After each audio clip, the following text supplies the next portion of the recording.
thank you, Moseley, and the surrounding areas. Lovely to be here. So, my name's Matt, and I was the Leicester Mercury Comedian of the Year, 2004. So that's 21 years now since I was funny. And I got the train here today from Leicester. It was alright. I did get a bit bored on public transport sometimes. I was sitting there bored until after about 20 minutes another train passed in the other direction and that cheered me up. I thought I'll get to Birmingham before then. They go the wrong way. They're going the wrong way, idiots. This lad, he got on the train right in Nuneaton, playing music on his smartphone without any earphones. I thought, how rude is that? It's got no consideration for other passengers. I thought I should say something really, but for some reason I didn't dare say anything. Then in the end, this woman turned around. She said, would you mind turning that music down, please? She said, no, I'm listening to it. He started to get aggressive in his attitude. I thought, well, I've got to say something now. So then they said something. They said, will you leave alone, woman? There's only played a bit of music. I had to say something. It was getting out of hand. I think I'm getting on a bit better with the buses at the minute. The local bus service in Leicester. We've got Arriva. I don't know if you've got Arriva in the Birmingham area. You have got Arriva. Yeah, that's nice. I like Arriva. They've got cameras all over the bus so you can see all the action on a loop. There's a screen at the front of the bus, you can watch it. Really passes the journey, it's fantastic. Anyways, so I was on the bus the other day and it panned to the top of this guy's head. He had a small bowl patch on it. Now that's funny. I bet he doesn't even know. Nothing funnier than that, is there? A guy with a small bowl patch. I was laughing away. Then I noticed his shoulders going up and down and realised it was me.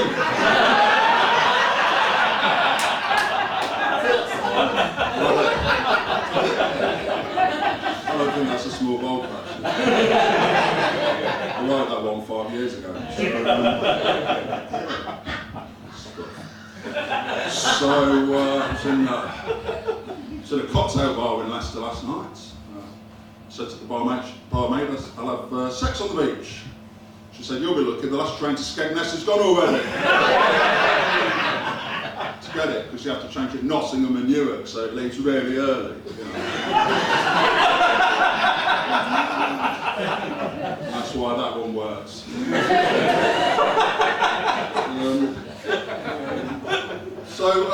Regional news is good, isn't it? You enjoy that? So I find it makes a real change from the world news. You know, it's a lot nicer.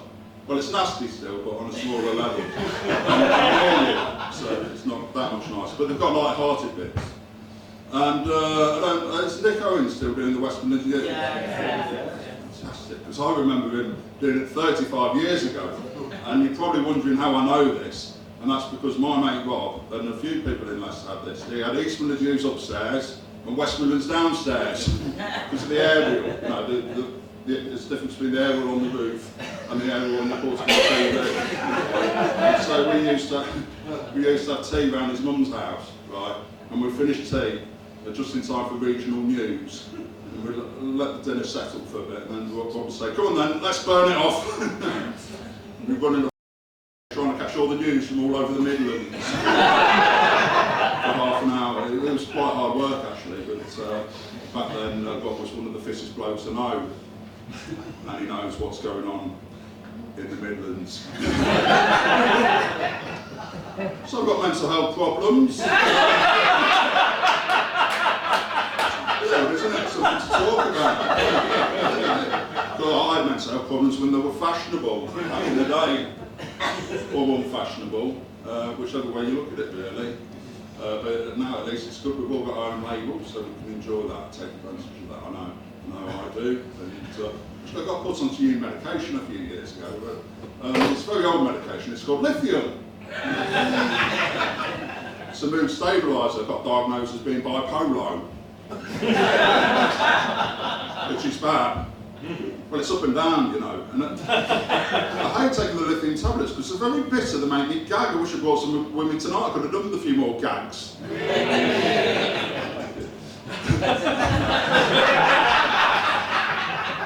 didn't realise was when you first get put onto lithium, it can give you hand tremors. So when I started to feel well again, I started doing gigs again, my hand was shaking all over the place while I was on stage. I thought, this is really embarrassing. I've got a clue what's happening here. But then I realised what was happening, so I could put the audience at ease. I say, it's all right, ladies and gentlemen, I'm not nervous, I'm fucking mad! Fucking mad! Then put the audience at ease, that did. Really chilled out the front mode. But you know, because I think to myself, if I meet a nice lady, at what point should I broach the subject of my mental health problems? I thought about it long and hard. I think the best time to tell her was after I've shagged her. I mean, not straight away. Don't just mean, you know, shoot below and go mental. Scare her to death. No. All I'm saying is make sure you get something out of it. Preferably get breakfast as well. Tell her after breakfast, but don't just dump on her, give her a clue. If she says, do you want tea or coffee? Say, yes please. She'll say, no, tea or coffee. Yes please. Both in the same mug, and she'll be in the kitchen pouring tea and coffee into the same mug. She'll think this bloke's not quite right. And I'll finish with breakfast. I'll say that was very nice. I should point out I don't have mental health problems. She'll say, well, I did wonder why were you such a drink? I'll say, well, it's tea and coffee in the same mug. I didn't fancy it. She'll say, well, why did you ask for it then? I'll say, well, I wanted to give you a clue. She'll say, that's very thoughtful. I would like to have a long and serious relationship with you. I think that's how things will work out for me. A bit of water. Replenish myself. The thing is, when you're on lithium, this is true actually, there's a high salt content. So my doctor phoned me actually, it was a few years ago. When was the last time we had a decent summer? 2017, 16. Yeah, it must have been 2016, yeah. Oh, It could have been, you're right, it was 10 years ago. You remember that? Yeah, thank you. Yeah, we've had a few. We're quite blessed with the weather in this country. It's amazing what you find out when you ask a question like that. What have I got a passport? I mean, it's out of date, but it's still used it for ID. 2 years ago, Dr. Shake called me, my psychiatrist. Sadly, not a psychiatrist now, he's moved on. He's a pastor's new, a new psychiatrist. I've got no idea. But anyway, he said, Matthew, it's very hot, and I'm telling all my patients, drink plenty of water, all the ones on lithium, or you know, it could affect you with a high salt content in the lithium. You might become unwell. So that's what I'm doing.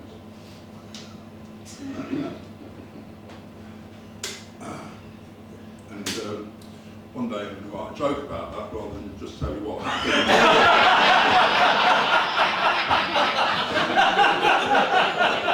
For a survey on the, you know, when we had a hot summer.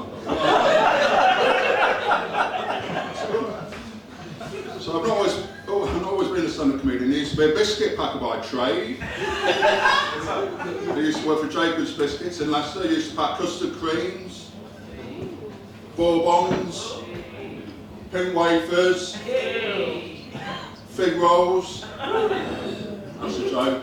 We didn't make fig rolls.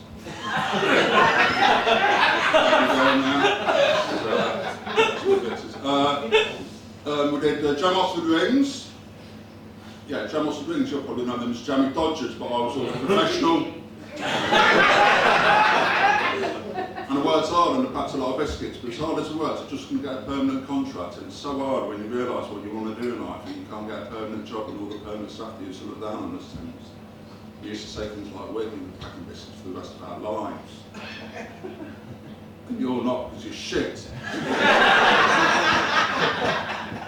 And then it came to Christmas, all the temps all got laid off, there were no more biscuits for us to pack, and it really pissed me off, because Liam Gallagher, of Oasis fame, he used to work for McVitie's in Manchester.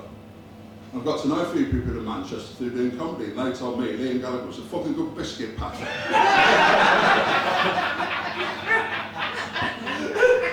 And if he had stuck at it, the biscuits, as instead of running off to do that rock and roll bollocks or that snorting cocaine and sleep with creepers, reckon if they stuck up at Bitties, not only would he be permanent by now, but he might possibly be a supervisor.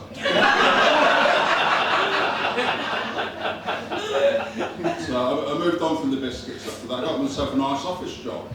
But the thing I didn't like about working in an office, it was so hard to stay in shape, because all we seemed to do every day was eat cakes. I mean, virtually every day was someone's birthday, so we'd have cakes. Or someone's getting married, cakes. Someone's diabetic, cakes. Someone just fancied bringing in some cakes. Cakes. Whenever you said that at the biscuit factory, you know, we'd have a jammy dodger, a bit of a sing-song and get on with it. It makes you wonder what they're doing in cake shops when it's someone's birthday. They're bringing cakes. All an array of office equipment, you know, post-it notes, staples, plastic wallets. I don't know, I've never worked in a cake shop. Has anyone ever worked in a cake shop? Yeah. Was that you? Yeah. Oh, you're good at this. Right summer, and so what cake shop was that then? Greg's. Yeah, I accept Greg's. Yeah.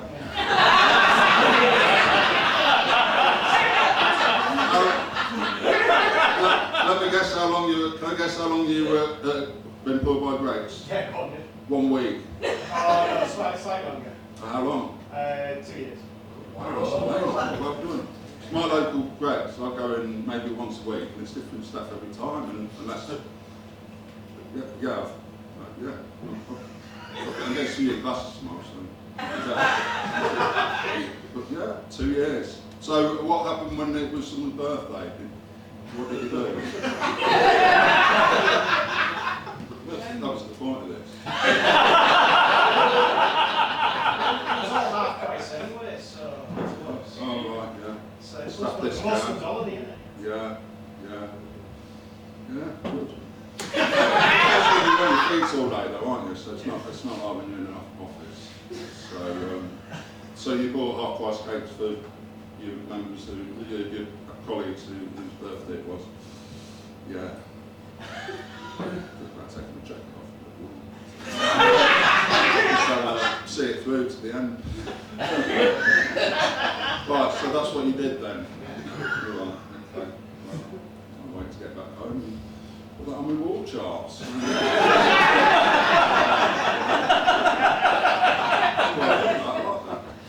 So I've been having some weird dreams recently, and I like to work out what dreams mean. I am a keen amateur dream analyst actually. So if anyone has any strange dreams, speak to me in the interval about that. I've not got time at the minute, but I'm not very good at mine. Recently I've been having dreams in French, which is difficult. My French is very limited. I didn't finish my GCSE, I did extra maths instead. So I can use the odd phrase, but understanding French, you know, fluent French, in a dream is quite tricky. You know, I think the only chance you'd have is really if you fell asleep wearing your glasses, you can read the English subtitles. That's not happened so far. I mean, even if you fall asleep with your glasses on, what the chances you have that dream and you remember it, you know. But anyway, these are very focals, by the way. That's, I found out, I had a test the other week, and I found out my long-range sight is very good. It's just my medium isn't very good. That's the top half is for the medium, and the bottom half, that's for reading Facebook.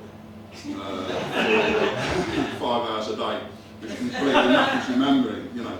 And the first day I got these, actually, Facebook, it was as sharp as a button, sharp as a tack, fantastic, never been so clear. You know how they say a kestrel can see a field mouse in a field from 1,000 feet? The first day I got these, I saw the kestrel in an off licence.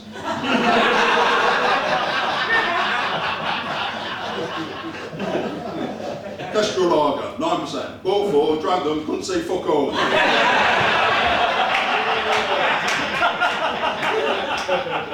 just tried to do a trick there. I don't actually own my own microphone at the moment, so I have to practice in public. So sorry about that.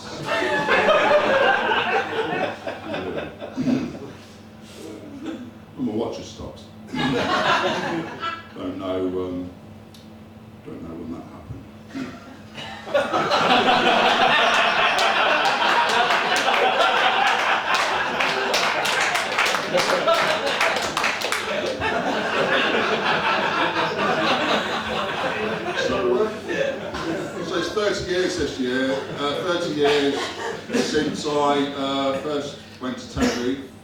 Well, it's the only time I've been, but I had such a good time in Tenerife. I honestly don't know why I've not been back. But it was so good it'd be hard to top, if you know what I mean. So maybe I'm right not to. Went with my mates, 8 mates. No, 7 mates, one of them was me. And we went to Tenerife, played with America's Veronica's Strip. If you know it. Don't know it, it's lots of nightclubs, bars. Very exciting when you're young. I just turned 21 a long time ago. And my happy hunting ground was a place called the Crow's Nest. I met quite a few ladies in there, young ladies, and I kissed quite a lot of them. Which was all right. And 1 or 2 of them, right, it went a bit further than that. And I thoroughly enjoyed it. I'm not afraid to say, you know, the wokarati won't get me. I'll just come out and say I enjoyed those encounters with those ladies. And played the America's Tenerife in 1995. The summer of love, as I called it. Anyway, I was in the Crow's Nest towards the end of the holiday, right, and I'd lost all my mates. I thought, this is where my mates gone. I was having a drink, smoking a cigarette, I smoked there. And then this attractive lady approached me, and she said, "Oh, have you got a cigarette?" I said, "Yeah." And I gave her a light, and she started chatting to me.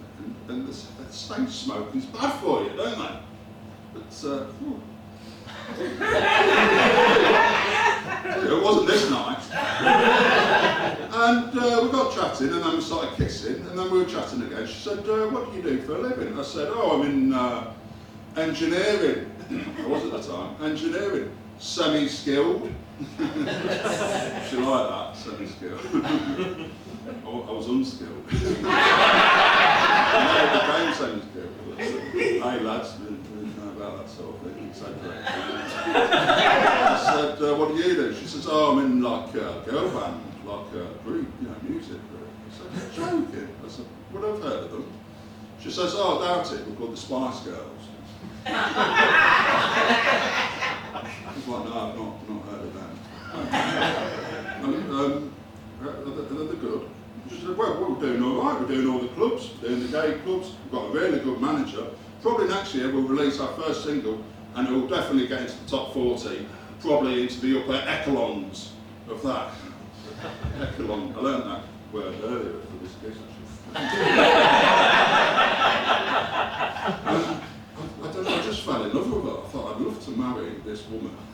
But I thought, but she's got ambition, and she's in London back home, and I'm in Leicester, and I'm unskilled at anything. I've got any skills. But I thought I'd love to sleep with her. Because when I just knew, there was something about it, I just knew she was going to become famous. So I thought, you know, when that happens in years to come, and the word gets around that I slept with her, I'll be able to hold my head in all 4 pubs in my village. And so I'll be like a pillar of the community. So I said to her, "Do you want to come back to mine?" And she said, "Yes." Well, this is great. Anyway, we got back to my apartment, and I'd forgotten my key. So I knocked on the door, and my mate Graham let me in. And I thought, "Oh, that's good, witness." not like that. So Graham, remember that face over the next few years. He looked confused. And anyway, so me and this lady, we spent the night together the next 8 to 9 hours, only a portion of which we spent sleeping, and I don't want to kiss and tell about what we did fully that night, but let's just say, you know, do the math. And that's why she'll be my favourite Spice Girl of all time, out of the 5 of them.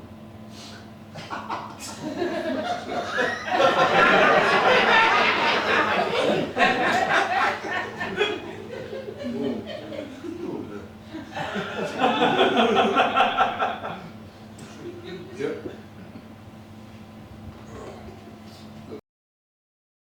The way she's gone on to be like a role model and such a businesswoman and a solo artist in her own right, so she's the one for me. So, how are we doing? It's working now. So, anyway, anyone got any questions about this material? Which Spice Girl was it? Oh, which one? Actually, no, it's funny, because I was wondering if anyone was going to ask that. I'll tell you what, why don't we turn it into a game? I don't know if you want to have a guess, and then if you're right, that's brilliant, and if you're not right, then we can pass it around the room. Hot Spice. Old Hot Spice. Spice. Old Spice. It wasn't Joey Halliwell, it wasn't Old Spice. Hot Spice, Victoria Beckham, Mary David Beckham, of It's got to be course. Cherry. We've already discounted Cherry. It wasn't Victoria. She wanted to marry Ryan Giggs originally, but she went for Passing Over Pace.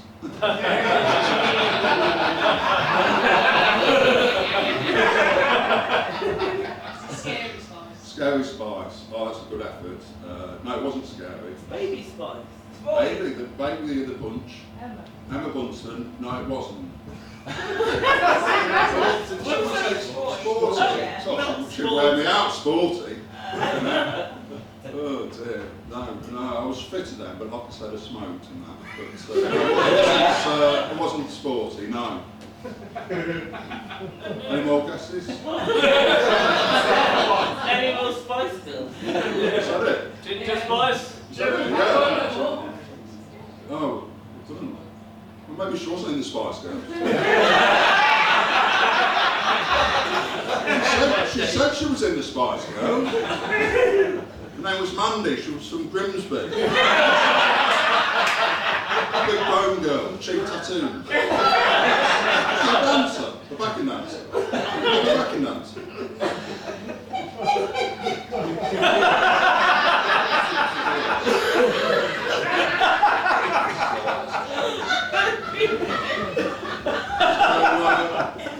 I think I'm motoring on towards the climax of my set.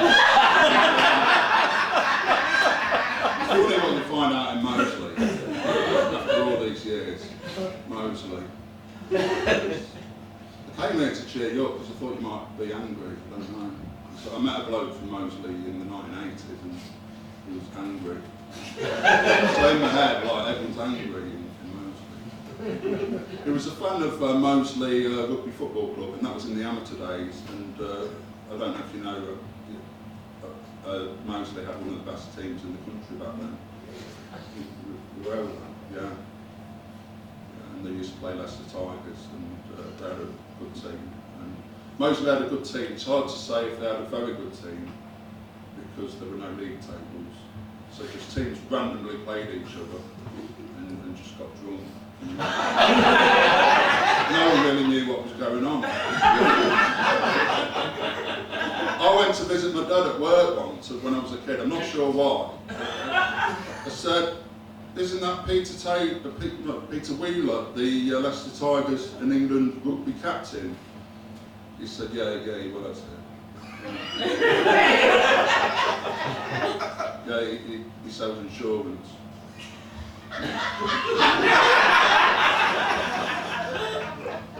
That priest needs to sort himself out. He's got skill. Anyway, so I hope you've enjoyed it. So, before I go, I'll tell you about when I started out doing comedy. I heard that boxers refrain from sex for 2 weeks before every bout because it gets them really up and aggressive for the fight. I thought if it's good enough for them, it's good enough for me. So I decided to refrain from sex for 2 weeks before every gig. So I've been doing a gig every week now for the last 20 years.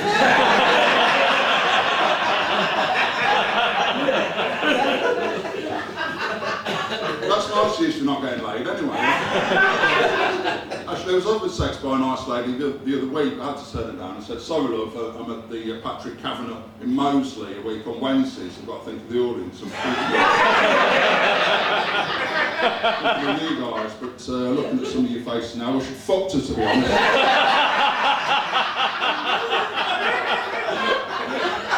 Lovely speaking to you. I'm at Hollins. Enjoy the rest of the night.